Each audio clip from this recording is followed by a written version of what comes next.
Bienvenidos. Acompáñame a descubrir anécdotas sorprendentes, curiosas e incluso desconocidas sobre las estrellas que brillaron en la pantalla grande. Comencemos.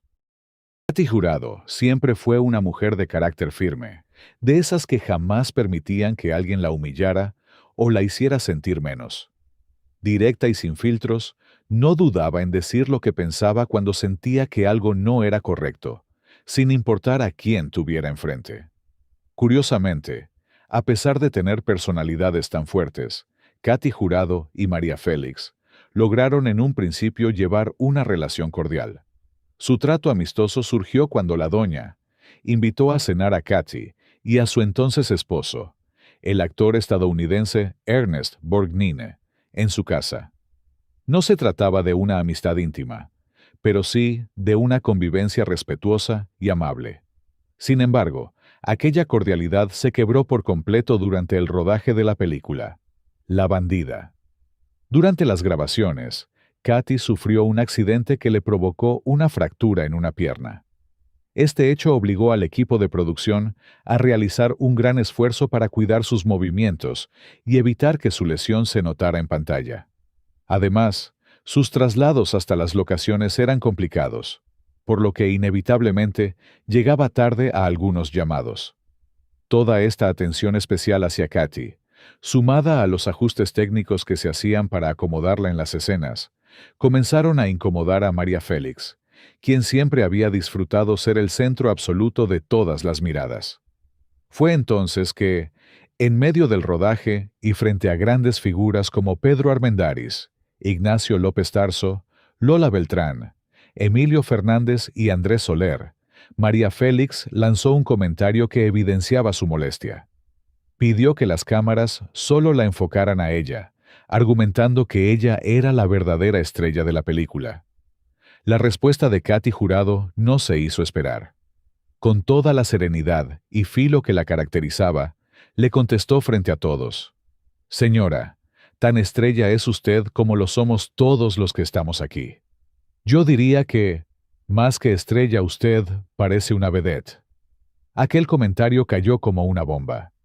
No solo ofendió profundamente a María Félix, sino que provocó que varios de sus compañeros actores, fieles a la doña, tomaran partido en su contra. Algunos incluso dejaron de dirigirle la palabra a Katy, dejando claro de qué lado estaban. Tras aquel enfrentamiento, la relación entre Katy Jurado y María Félix quedó rota para siempre.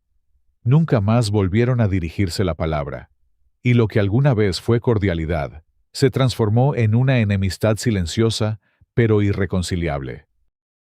Arturo Soto Rangel, uno de los grandes actores de reparto de la época de oro, de rostro sereno y voz firme, fue más que una presencia constante en pantalla. También fue un mentor y figura clave en el surgimiento de nuevos talentos, entre ellos, Arturo de Córdoba. La relación entre ambos actores fue muy estrecha. Soto Rangel lo apoyó desde sus inicios, le dio consejos de vida y hasta funcionó como su guía en los complicados caminos de la industria. Tal era la confianza, que incluso prestó su nombre para que de Córdoba pudiera adquirir un departamento en la colonia Roma. Pero esa decisión cambiaría su destino. El joven actor dejó de pagar el inmueble, alegando problemas financieros.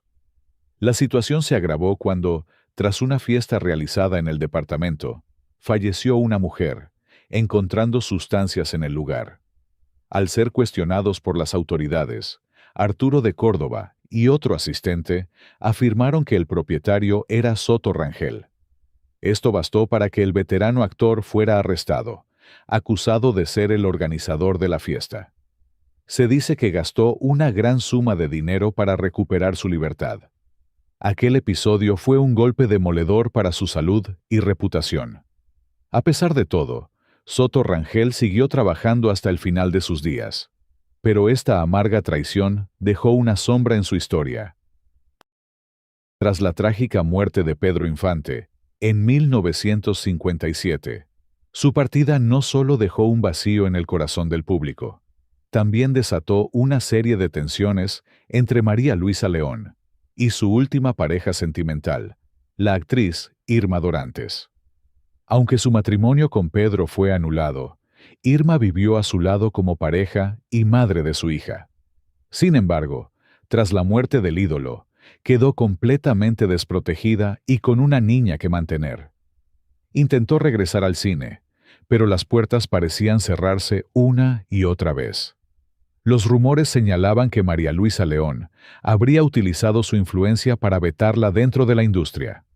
Fue entonces cuando surgió un inesperado aliado, Antonio Espino Clavillazo. En 1957, mientras preparaba la película Pobres Millonarios, propuso a Irma para un papel. Los productores dudaron, pero Clavillazo defendió su decisión con firmeza. Un gesto solidario que permitió a Irma volver a la pantalla junto a leyendas como Sara García y Alejandro Ciangerotti. Pero el conflicto no terminó ahí. Se cuenta que María Luisa León llamó personalmente a Clavillazo para pedirle que no contratara a Irma. La respuesta del comediante se volvió legendaria. Señora, le agradezco mucho su llamada, pero no puedo hacer nada, porque en mis películas mando yo. Esa frase no solo simbolizó una decisión profesional, sino un acto de valentía y compañerismo que aún resuena en los pasillos de la historia del cine mexicano. Con el tiempo, otros artistas como Antonio Aguilar también ofrecieron su apoyo a Irma, ayudándola a reconstruir su carrera. La rivalidad entre María Félix y Columba Domínguez fue una de las más intensas del cine de oro mexicano, marcada por diferencias de carácter, celos profesionales y enfrentamientos durante la filmación de la película Maclovia en 1948, dirigida por Emilio Fernández. Durante el rodaje, María Félix, conocida por su fuerte personalidad y deseo de protagonismo, habría mostrado actitudes despectivas hacia Columba Domínguez, quien era la esposa del director. Columba relató en entrevistas que María la acusaba falsamente de ensuciar sus abrigos con maquillaje, para hacerla quedar mal frente a su esposo y el resto de la producción. Según relató Columba, María Félix no toleraba compartir el protagonismo ni que la atención recayera en alguien más que no fuera ella. Esta tensión constante entre ambas no tardó en escalar. Todo explotó durante la filmación de una escena en la que debían interpretar un altercado. Lo que estaba planeado como una simple actuación se transformó en un enfrentamiento real. Ambas actrices, incapaces de ocultar su mutua antipatía, aprovecharon el momento para desahogar su incomodidad. Se sujetaron con fuerza de los brazos, mucho más allá de lo que el guión exigía.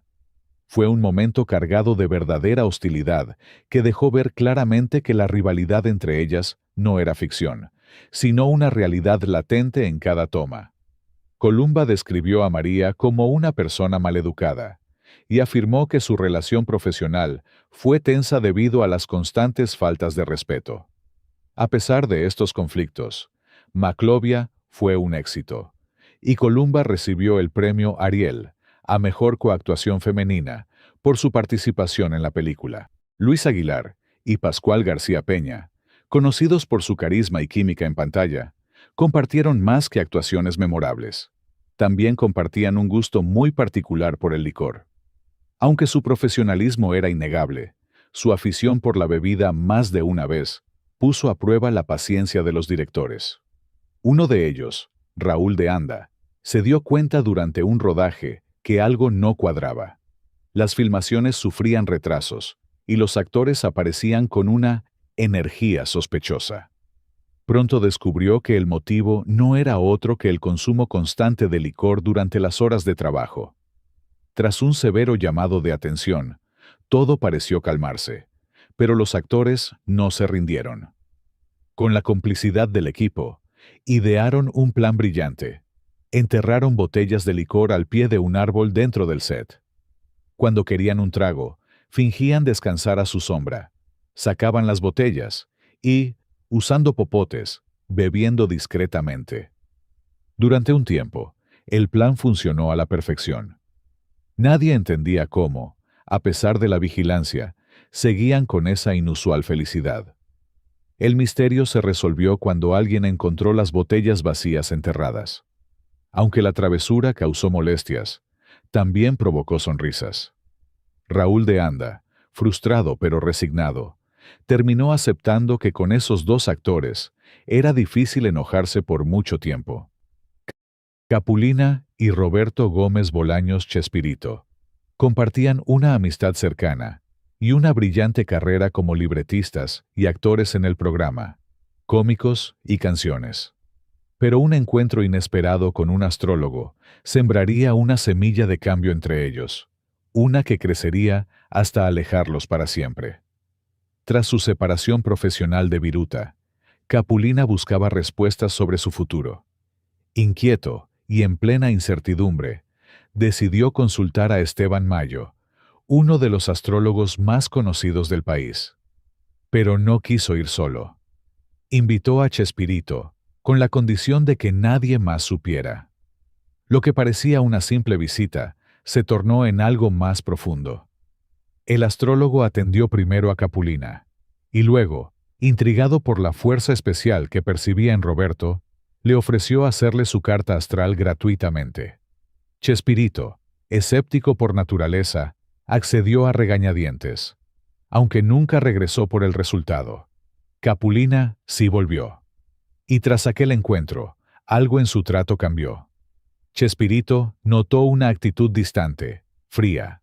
Fue apartado de proyectos, y Capulina comenzó a minimizar su presencia con frases hirientes como: «No conviene que te expongas tanto.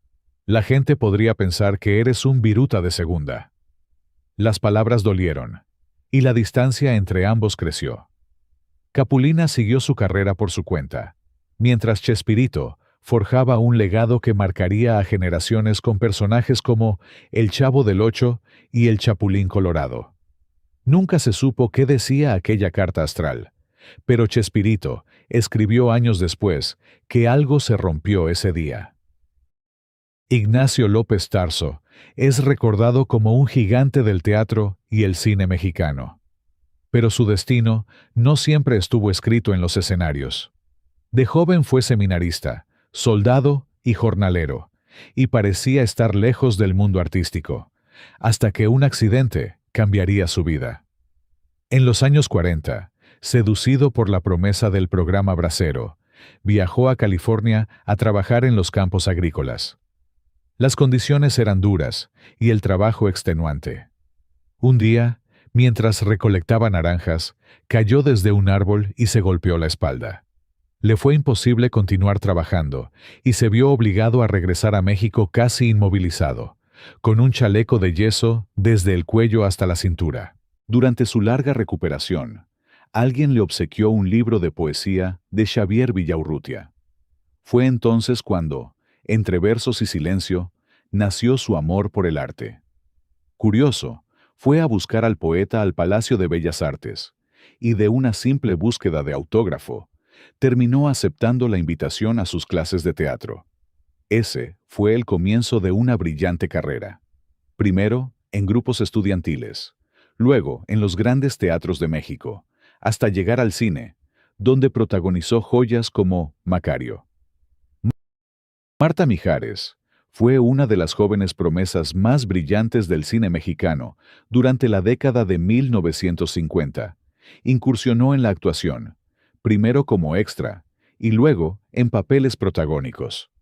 Su gran oportunidad llegó con la película Ciudad, dirigida por Ismael Rodríguez, donde ganó el papel principal por encima de Silvia Derbez. Este triunfo, sumado a la excelente actuación de Marta y su nominación al Ariel, encendió los celos de Silvia, quien ya gozaba de fama en la industria. Las tensiones aumentaron durante el rodaje de ¿Con quién andan nuestras hijas?, cuando Marta comenzó a acaparar la atención del público y de la crítica.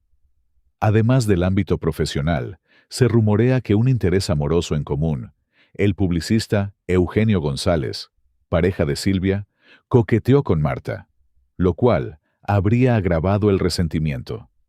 Silvia, según los relatos, tomó represalias utilizando su influencia en la industria para obstaculizar la carrera de Marta, llegando incluso a buscar apoyo de figuras poderosas como Jorge Negrete e intentar expulsarla de la anda. Algunos rumores incluso señalan presiones hacia los padres de Marta para que se alejara del medio artístico. Esta situación contribuyó al retiro prematuro de Marta Mijares, quien decidió priorizar su vida privada sobre la fama, alejándose del cine justo cuando se encontraba en la cúspide de su carrera. Un conflicto entre Tintán y Jorge Negrete surgió tras un encuentro casual en el funeral de Blanca Estela Pavón. Al terminar, Negrete se ofreció a llevar a casa a Rosalía, un gesto que terminó con un beso inesperado. Aunque Rosalía nunca habló de ello, el rumor llegó a oídos de Tintán, quien ya sentía algo por ella. Desde entonces, Germán comenzó a imitar a Negrete en tono de burla en varias películas, dejando ver que había algo más que comedia detrás de esas parodias. Mientras Negrete intentaba ganarse a Rosalía con invitaciones y presentaciones, Tintán hacía lo imposible por estar cerca de ella. Incluso después de largos días de rodaje, aparecía en el teatro solo para verla. El corazón de Rosalía, sin embargo, ya tenía dueño. Se había enamorado del Pachuco de Oro. Sin embargo, la situación con Cantinflas fue distinta. Aunque nunca existió una enemistad abierta, sí hubo celos mutuos y competencia profesional. Una broma pesada casi arruina la relación de Tintán con Rosalía. Mientras él viajaba a Cuba con su familia, ella fue fotografiada dormida en un avión, con Cantinflas a su lado. La imagen causó un gran malentendido. Tintán, dolido y celoso, la confrontó. Pero pronto descubrieron que Cantinflas había planeado la foto como una broma, aprovechando el revuelo mediático para provocar y hacerse notar. El enojo se disipó, y de esa experiencia nació una hermosa canción, Oye Quedito, que Germán compuso, inspirado por su amada. Iracema Dilian fue una figura inolvidable en la época dorada del cine. Su talento, elegancia y presencia la convirtieron en una promesa arrolladora que conquistó públicos y cámaras con la misma intensidad. De origen polaco, nacida en Brasil y formada en el cine italiano, Iracema llegó a México con un currículum deslumbrante y rápidamente se convirtió en una estrella. Pero cuando todo apuntaba al estrellato absoluto, una frase cambió su destino. En una entrevista, Iracema hizo un comentario que fue percibido como una crítica a la Virgen de Guadalupe, sugiriendo que solo la Virgen María debía ser venerada. El escándalo no se hizo esperar. La industria la castigó. Proyectos cancelados, contratos suspendidos y rumores que alimentaron su repudio. Se negó a disculparse. Se mantuvo firme, pero pagó el precio con su carrera. Aunque aún filmó títulos importantes como El Cobarde y Pablo y Carolina con Pedro Infante, el público ya no la veía con los mismos ojos. Poco a poco, fue desapareciendo del radar. Se trasladó a España y luego a Cuba, donde vivió alejada de los reflectores. En 1996, su muerte pasó casi desapercibida, igual de silenciosa que su retiro. Joaquín Pardavé, uno de los grandes actores del cine de oro, no solo brilló como actor, director, guionista y compositor, sino que también dejó una huella profunda por su humildad y espíritu altruista. Una de las anécdotas más reveladoras sobre su carácter ocurrió durante una visita que le hizo Mario Moreno Cantinflas. En ese momento, una monja acudió a su hogar para recibir un cheque mensual que Pardavé donaba para obras de caridad. Cantinflas, sorprendido, le sugirió que debía haber convocado a la prensa para que la buena acción fuera publicada. A esto, Pardavé le respondió con una frase que se convirtió en una lección de vida.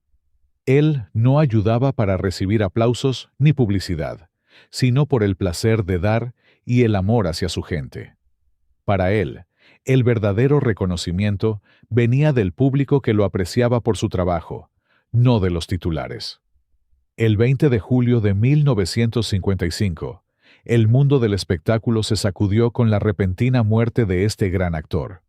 Sin embargo, lo más inquietante no fue solo su fallecimiento, sino los extraños y escalofriantes acontecimientos que lo rodearon.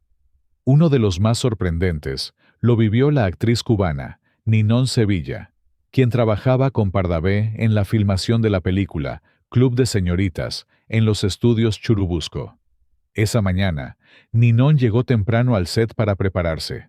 Al llegar, ella y su chofer vieron claramente a Pardavé llegar. Ninón le comentó a su chofer lo inusual que era verlo tan temprano, ya que el llamado comenzaba más tarde. Cuando fue a buscarlo para ensayar, no lo encontró. Fue entonces que recibió la impactante noticia de que Joaquín Pardavé había fallecido esa madrugada. Tanto Ninón como su chofer juraron haberlo visto esa misma mañana, quedando ambos muy consternados. La historia no termina ahí. Poco después, comenzaron a circular rumores de que Pardavé había sido enterrado vivo, debido a un posible ataque de catalepsia, una condición médica que puede simular la muerte. Incluso se mencionó que su ataúd fue exhumado y que se encontró el cuerpo boca abajo, con señales de que había intentado escapar. Estas historias cobraron fuerza cuando supuestamente se necesitó recuperar un testamento que había sido enterrado con él en el bolsillo del saco. Sin embargo, sus familiares siempre negaron estos rumores, asegurando que jamás se exhumó su cuerpo ni que padecía dicha enfermedad. Aún así, el misterio persiste como parte de la leyenda que rodea la vida y muerte de Joaquín Pardavé, una figura inolvidable del cine mexicano. En 1989, Mario Moreno Cantinflas se vio envuelto en una sorpresiva controversia legal que sacudió tanto a él como a su público. Una mujer estadounidense llamada Joyce Jett lo demandó por maltrato, asegurando que había sido su esposa y estaba solicitando el divorcio. Lo insólito del caso fue que ni el propio actor sabía quién era ella, lo que dejó perplejos a todos, incluidos los medios de la época. Joyce Jett, hasta entonces una completa desconocida, exigía nada menos que $26 millones, además de propiedades y obras de arte. Argumentaba que mantenían un matrimonio por comportamiento, una figura legal existente en Estados Unidos, pero no reconocida en México. La mujer afirmaba haber sido empleada de Moreno, encargada de contratar servicios de limpieza para un penthouse del actor en Houston, Texas, donde él solía alojarse durante sus visitas médicas tras sufrir un infarto. Arturo Mora, último abogado de Cantinflas, reveló en 2021 que este fue el origen del vínculo entre ambos. Aunque se comprobó que no existía un matrimonio formal ni una relación sentimental entre ellos, el proceso legal en Estados Unidos continuó. Un juez falló a favor de Jett, ordenando al actor pagarle aproximadamente $10 millones, además de las obras de arte que figuraban en la demanda. La defensa presentó como prueba un documento firmado por Jett, bajo su apellido de soltera, en el que solicitaba un préstamo de más de $60,000 para comprar un departamento, dinero que nunca devolvió. Este hecho fue clave para probar que no eran pareja, ni siquiera íntimos. Sin embargo, el golpe más duro para Cantinflas no fue económico. Según su abogado, lo que más le afectó fue el daño a su reputación. Lo que más me duele no es lo que tuve que pagarle, sino que haya ensuciado mi nombre, expresó el comediante. Aunque Mario Moreno siempre fue reacio a volver a casarse tras la muerte de su esposa Valentina Ivanova, tuvo romances discretos. Uno de ellos fue con la actriz Irane Ori, quien años después reveló que mantuvieron una relación seria. El actor incluso le propuso matrimonio, pero la constante intromisión de su hijo en la relación llevó a su ruptura.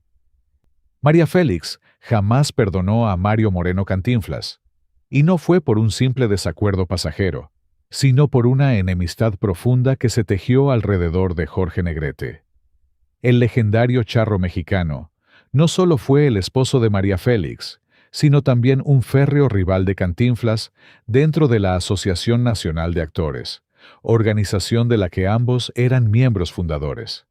Las diferencias ideológicas Los choques de poder y las posturas encontradas en torno al gremio generaron un resentimiento mutuo que fue creciendo con el paso de los años. María Félix, siempre leal a su marido, jamás ocultó su desagrado hacia Mario Moreno. Incluso llegó a insinuar que el deterioro en la salud de Jorge, quien padecía cirrosis, se agravó por el estrés que le provocaron las constantes disputas con Cantinflas en la ANDA. Para ella, el conflicto sindical no fue solo una cuestión política, sino un factor determinante en la vida y muerte de su esposo. Cuando Negrete falleció en 1953, el país entero lloró la pérdida. A pesar del distanciamiento y las tensiones, Cantinflas asistió al homenaje póstumo. Fue en ese momento que ocurrió una escena tensa y reveladora. Durante el traslado del cuerpo de Jorge, Mario Moreno subió al mismo vehículo que llevaba sus restos, y donde también iba la madre de Jorge. María, visiblemente incómoda y dolida, le pidió que descendiera por respeto. Cantinflas no se bajó, pero accedió a cambiarse de lugar.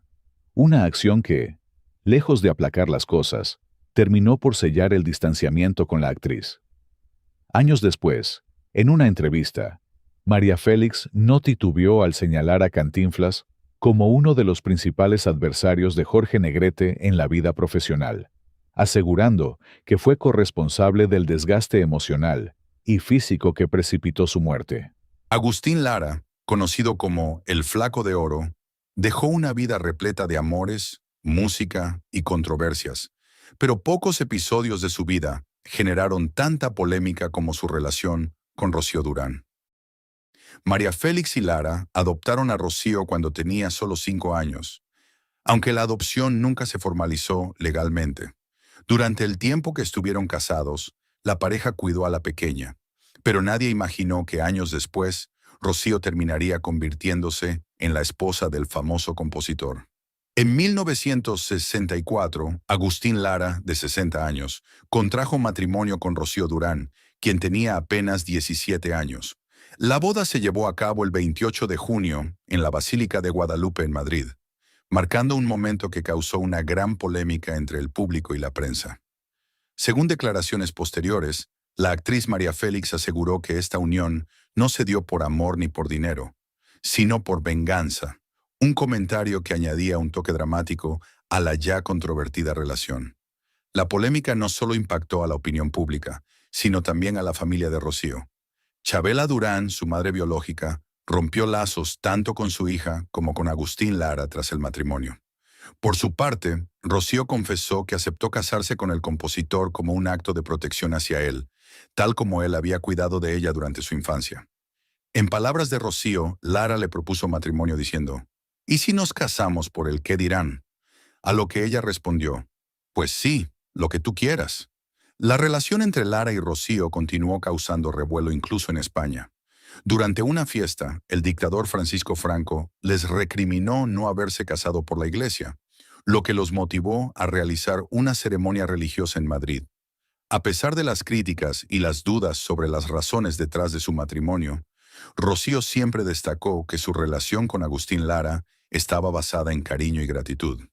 En entrevistas posteriores, aseguró que nunca buscó dinero ni fama, ya que Lara la había cuidado desde pequeña y le había dado todo lo que necesitaba. Yo soy hija de Agustín Lara, de amor, de cariño, de todo, expresó, reafirmando que lo veía más como un padre que como un esposo. El matrimonio terminó oficialmente con la muerte de Agustín Lara en 1970, lo que convirtió a Rocío en la última esposa del Flaco de Oro. Aunque es conocida como su viuda, ella nunca se asumió como tal, prefiriendo destacar el vínculo paternal que compartieron. Su historia sigue siendo uno de los capítulos más fascinantes y controvertidos en la vida de Agustín Lara, un hombre cuyo legado musical y personal continúan dando de qué hablar. Me voy a casar contigo, fueron las primeras palabras que Emilio el Indio Fernández le dijo a Columba Domínguez cuando la conoció en una boda. Estas palabras marcaron el inicio de una intensa relación entre dos figuras icónicas del cine mexicano. Columba, uno de los rostros más emblemáticos de la época de oro, y Fernández, el afamado director, Vivieron un amor apasionado que dio como fruto a su hija Jacaranda, nacida en 1953. Desde hacía 4 meses, Jacaranda compartía un departamento en la calle Papaloapán con Lidia Suárez Morales. Según los testimonios, la noche en que murió ambas mujeres estuvieron celebrando en compañía de 2 hombres que habían conocido en un bar en Paseo de la Reforma. La fiesta continuó en el departamento hasta la madrugada, cuando los hombres se marcharon tras una acalorada discusión entre Jacaranda y Lidia. Un artículo publicado en El Universal el 24 de noviembre de 1974 señala que Jacaranda había expresado sentirse mortificada y que estaba cansada de mantener económicamente a Lidia a través de actividades que la tenían harta. Jacaranda, de tan solo 24 años, murió al caer del balcón de su departamento en la colonia Cuauhtémoc. La noticia conmocionó al espectáculo mexicano, generando múltiples especulaciones. Pero sus padres siempre se resistieron a creer esta versión. A pesar de la versión oficial de la policía, tanto Emilio Fernández como Columba Domínguez rechazaron que su hija tomara esa decisión. La tragedia dejó un vacío inmenso en sus vidas y marcó el fin de una pequeña familia que comenzó con un gran amor. Jacaranda, quien debutó en el cine a los 17 años bajo la dirección de su padre en la cinta Pueblito, se convirtió en el centro de un misterio que hasta hoy sigue sin resolverse del todo. El legado de Emilio "el Indio" Fernández y Columba Domínguez quedó empañado por este doloroso episodio, que se suma a la complejidad de sus propias vidas y al impacto que ambos dejaron en el cine mexicano. En 1965, cuando Ana Luisa Pelufo se encontraba en la cúspide de su carrera, siendo admirada por su belleza y talento, una noticia estremeció al público y la llevó del glamour de la farándula a las páginas de la Nota Roja. El periodista y exnovillero Rafael Romero Sánchez, de 29 años, falleció en la residencia de la actriz, ubicada en la avenida Palmira, en Cuernavaca, donde estuvo con Ana Luisa, sus padres, un grupo de norteamericanos y 3 periodistas el domingo 27 de junio de 1965. La visita a la residencia de la actriz fue con fines comerciales. Relató que la mayor parte del tiempo la pasaron en el jardín, conversando con Ana Luisa, sus padres y otros invitados. La versión inicial de la policía local sugería que se trataba de un incidente, un hecho que rápidamente atrajo la atención pública. El periodista y compañero de Rafael, Ruiz Cabañas, explicó que, en un momento dado, Romero Sánchez se alejó del grupo y se dirigió a la alberca. Testigos afirmaron que el periodista nadó por unos momentos, pero luego desapareció bajo el agua.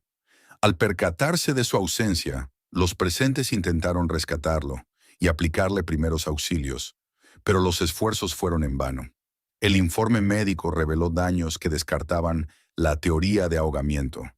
La policía manejó varias hipótesis, incluyendo un altercado entre Romero Sánchez y otros asistentes, que terminó trágicamente. El padre de Ana Luisa Pelufo explicaba que el fallecimiento de Rafael Romero Sánchez se debió a un accidente, ya que el periodista, que había tomado unas copas durante la charla, se metió a nadar en estado inconveniente.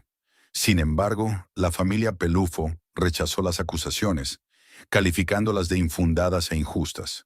Claramente la familia Pelufo contaba con la protección policíaca y todas las pruebas fueron desechadas. El incidente dejó más preguntas que respuestas. Mientras algunos señalan un intento de encubrimiento, otros creen que fue simplemente un trágico accidente mal manejado. Lo cierto es que el caso marcó un capítulo oscuro en la vida de Ana Luisa Pelufo, quien siempre negó cualquier responsabilidad en el deceso del periodista. El padre de Rafael Romero expresó con pesar: "Yo no puedo asegurar nada. Solo la justicia divina castigará a quien me quitó a mi hijo. La justicia humana se inclina a favor de quien tiene dinero, y yo no lo tengo ni lo tendré".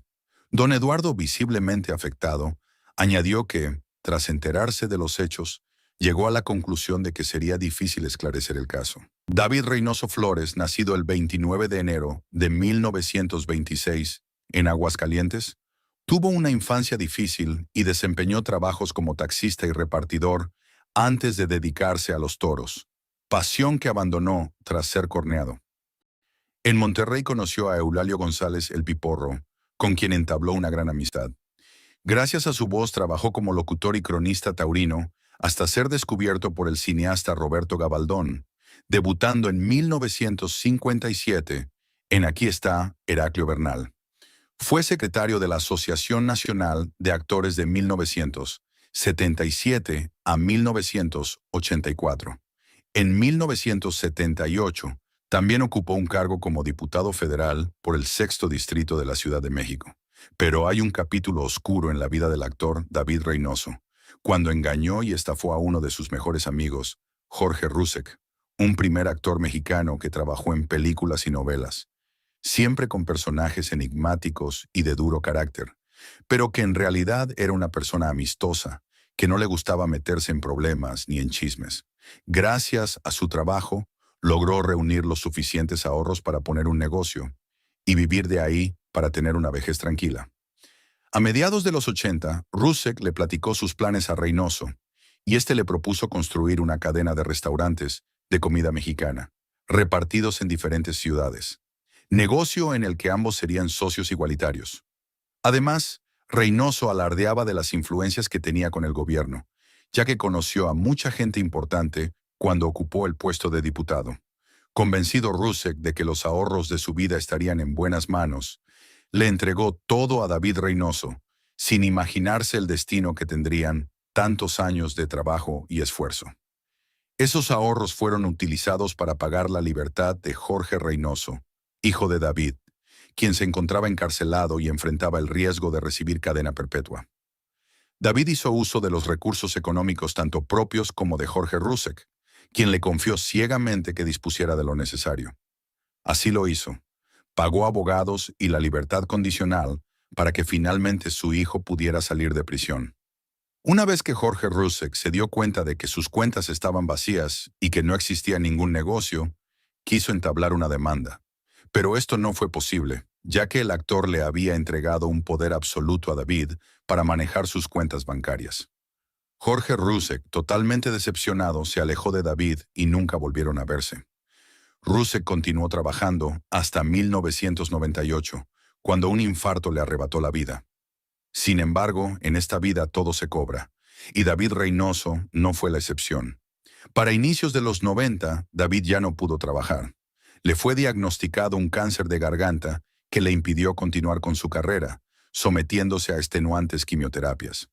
El 9 de junio de 1994, falleció a los 68 años. A pesar de que María Félix era muy reservada con su vida privada, sus romances y algunos escándalos no pasaban desapercibidos por la prensa de aquella época. Hubo un acontecimiento muy sonado, ya que la doña fue acusada de privar la vida en 1949. Su secretaria, Rebeca Uribe, fue encontrada en un motel ubicado en Paseo de la Reforma. Rebeca Uribe era una reconocida escritora y poetisa. Había publicado 3 libros y había sido actriz del teatro experimental. Dado que la carga de trabajo de la doña era demasiada, le propuso a la poetisa que fuera su secretaria, sintiendo que Rebeca era la más indicada, pues según su libro, tenía la cultura e inteligencia necesarias.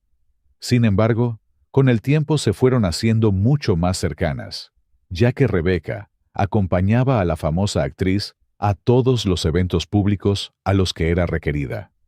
Las especulaciones no se hicieron esperar. Era notorio que las preferencias de Rebeca Uribe eran diferentes, y la prensa dejó correr el rumor de que ellas tenían una relación más allá del trabajo. Se dice que Rebeca empezó a presionar a María para que lo hicieran público, pero la doña, bajo ninguna circunstancia, permitiría que su reputación y su carrera se vinieran abajo por una aventura más. En aquel momento, los trabajadores del motel dieron testimonio de que Rebeca había llegado acompañada de una mujer muy alta, con abrigo de pieles y muy elegante.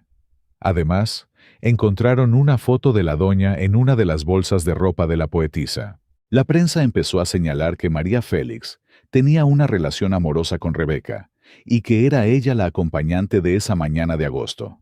La doña se encontraba muy molesta por todas las especulaciones, rumores y chismes que habían surgido en torno al caso.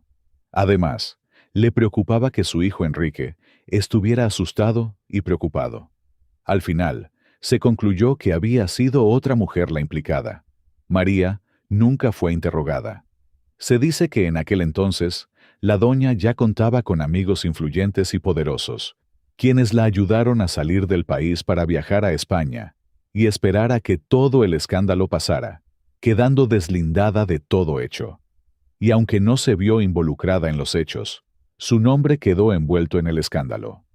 Otro de los escándalos más sonados fue el referente al collar de esmeraldas que Jorge Negrete le regaló a la actriz el día de su boda en 1952. Debido a su enfermedad, Jorge ya había gastado toda su fortuna y, además, estaba endeudado. Para finales de 1953, cuando Jorge murió, casi no le quedaban bienes materiales, y lo poco que tenía se lo heredó a su hija Diana, fruto de su primer matrimonio con la actriz Elisa Christie. La deuda fue cobrada a la familia, así que el hermano de Jorge se presentó ante la doña para pedirle que regresara el collar, puesto que no había dinero para pagarlo. Sin embargo, María se negó rotundamente, argumentando que había sido un regalo de su amado esposo. La actriz fue demandada y, a principios de 1954, cuando María se dirigía a París, fue detenida en el aeropuerto de México por dos policías con una orden que le impedía salir del país o conservar el collar. Prefirió regresar a su casa antes que entregarlo y continuó luciéndolo en todos los eventos donde se presentaba. El escándalo del collar fue tan mediático que incluso se estaba planeando hacer una película en torno a la joya. Ana Luisa Pelufo sería la protagonista y Guillermo Calderón el productor. Sin embargo, gracias a su hijo Enrique, los planes no se llevaron a cabo, ya que presentó su renuncia en la Asociación Nacional de Actores, lo que detuvo el proyecto. Ya casada con Alex Berger, María finalmente decidió pagar la deuda del famoso collar, el cual permaneció con ella como un símbolo de su historia con Jorge Negrete. Gracias por ver el video. Si disfrutaste este contenido, te invito a suscribirte al canal para no perderte más historias del cine de oro. Y no olvides dejar tu comentario. Me encantará saber qué opinas. Hasta la próxima.